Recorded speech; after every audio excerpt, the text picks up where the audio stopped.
Ever wonder how the Premier League, one of the most prestigious football leagues in the world, earns its money? That's the question we're going to tackle today. The Premier League is not just a hub for top-tier football, it's a financial powerhouse that has a significant impact on the global football economy. The Premier League, the highest level in the English Football League system, was founded in 1992 when 22 top-tier clubs broke away from the English Football League. From the get-go, it was more than just a platform for the sport. It was a business entity, and it's grown exponentially since its inception. Today, it's the most-watched sports league in the world, with a potential television audience of nearly 5 billion people. That's a staggering number that translates into a significant source of revenue. The television rights alone generate a considerable portion of the Premier League's income, with media giants like Sky and BT Group securing the domestic broadcasting rights. Beyond television rights, the Premier League also earns its keep through sponsorship agreements. The establishment of the Premier League allowed clubs to negotiate their own broadcast and sponsorship deals. This autonomy has led to a significant increase in revenue, allowing the clubs and the league to flourish financially. The final piece of the puzzle is the promotion and relegation system. This high-stakes game not only keeps the competition fierce on the pitch, but also keeps the money flowing. So it's clear that the Premier League is not just about the beautiful game. It's a high-stakes business venture that generates billions of pounds each year. But how exactly does this money-making machine work? What are the specifics of these revenue streams? Dive in with us as we unravel the financial workings of the Premier League. When you tune in to watch your favorite Premier League match, you're contributing to their biggest source of income, television rights.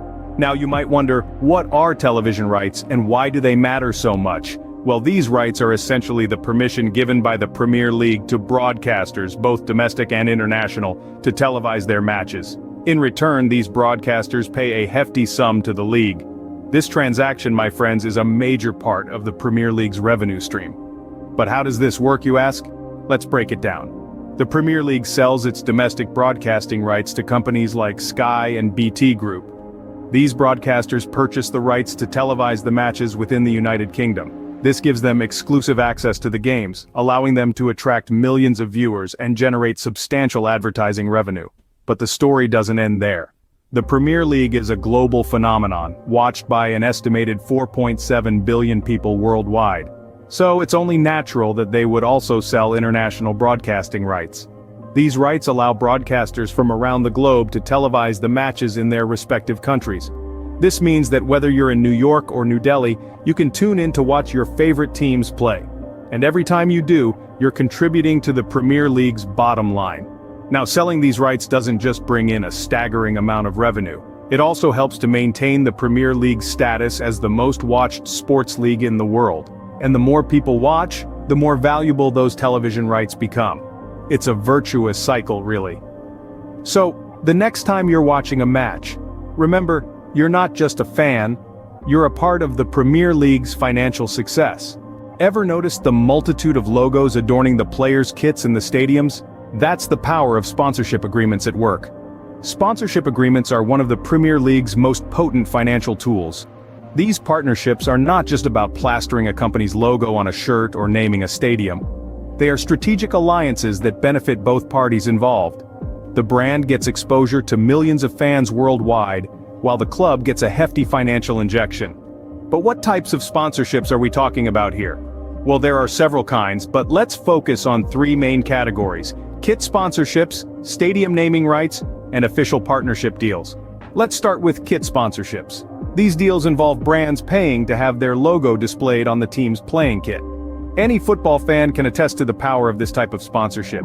Who doesn't remember the iconic Arsenal kits with the Fly Emirates logo or the Manchester United jerseys emblazoned with Chevrolet?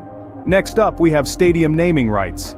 This type of sponsorship allows a brand to put its name on a club's stadium, like the Emirates Stadium, home of Arsenal, or the Etihad Stadium where Manchester City plays. It's a way for brands to associate themselves with the prestige and passion that come with being part of the football world. Lastly, there are official partnership deals.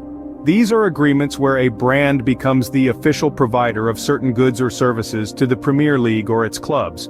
For example, a brand might become the official beer or the official car of the Premier League. Each of these sponsorship deals contributes significantly to the Premier League's revenue, and it's not hard to see why. With a potential TV audience of nearly 5 billion people, the exposure these brands get is simply incredible. So, the next time you see a logo on a player's shirt or a stadium's facade, remember this. In the Premier League, a logo is more than just a logo. It's a significant revenue stream. In the Premier League, every match counts. The reason? The promotion and relegation system. The Premier League is a high-stakes league of 20 clubs, where the thrill of victory is equally matched by the dread of defeat. But why is this? The answer lies in the system of promotion and relegation, a unique aspect of English football that makes every game a potential game-changer. Picture it this way. At the top of the pyramid is the Premier League, the pinnacle of English football. Below it are the lower leagues, each with their respective teams vying for a chance to climb the ladder. At the end of each season, the bottom 3 Premier League teams are relegated to the Championship, the second tier of English football. In return, the top 2 teams from the Championship, along with the winner of the playoffs involving the 3rd to 6th places, are promoted to the Premier League. This system, while seemingly harsh, adds an edge to the game. It keeps the competition fierce, the games unpredictable, and the stakes sky high. But how does it impact the Premier League's revenue? Well, the financial implications are significant. For the clubs that ascend to the Premier League, the rewards are enormous. They gain access to the lucrative broadcasting rights deals, the sponsorship agreements, and the global exposure that the Premier League offers. It's a financial windfall that can transform a club's fortunes overnight.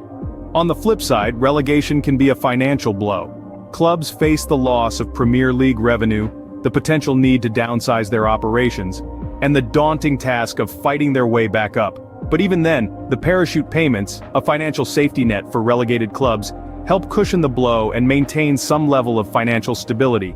In essence, the promotion and relegation system is a high-stakes game, one where the rewards and risks are monumental. It keeps the Premier League dynamic, the clubs motivated, and the fans on the edge of their seats.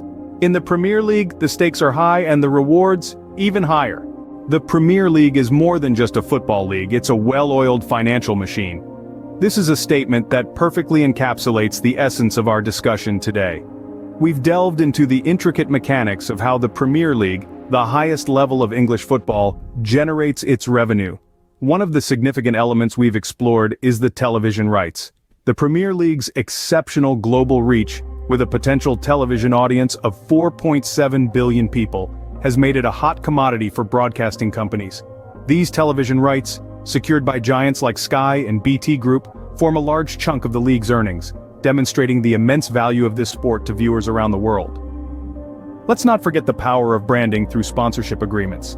The establishment of the Premier League has allowed clubs to negotiate their own broadcast and sponsorship agreements. This freedom to engage with brands and advertisers directly has led to a significant increase in the revenue streams for these clubs. From the jerseys they wear to the drinks they consume, every aspect of a footballer's life on and off the pitch is a potential avenue for sponsorship, and hence, revenue. And finally, we've discussed the high-stakes game of the promotion and relegation system. This system, integral to the structure of English football, not only adds an element of thrill and suspense to the game but also significantly impacts the financial dynamics of the clubs involved. The potential for increased visibility and the resultant financial gains from being in the Premier League makes the fight to avoid relegation and the struggle for promotion a matter of survival and prosperity. So, the Premier League, with its strategic use of television rights, sponsorship agreements, and the promotion and relegation system, has transformed itself into more than just a football league. It's a financial powerhouse, a business model that generates significant revenue while captivating the hearts of billions globally. So, the next time you cheer for your favorite team, remember you're also cheering for one of the world's most successful financial powerhouses, the Premier League.